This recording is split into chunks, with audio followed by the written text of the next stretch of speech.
Mastering stop loss and take profit on pocket option is your key to controlling trades and maximizing gains. First, let's open a trade on pocket option. I'll select an asset and decide on my trade duration and investment amount for demonstration.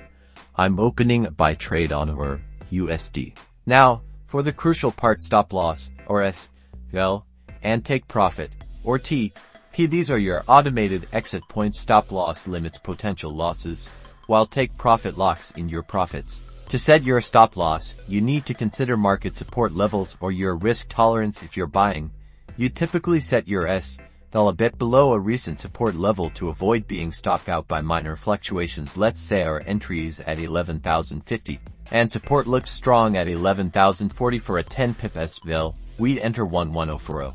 So, I'll input 11040 into the stop loss field within the trade setup. For take profit, we identify resistance levels or a target profit percentage if the price is heading towards a resistance at 11,070.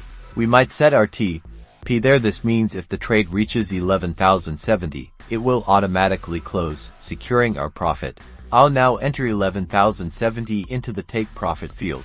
With both S/L and T/P set, our trade is now managed. If the market moves against us and hits 11,040, the trade will automatically close, limiting our loss. Conversely, if the market favors us and reaches 11,070, our profit will be secured before a potential reversal.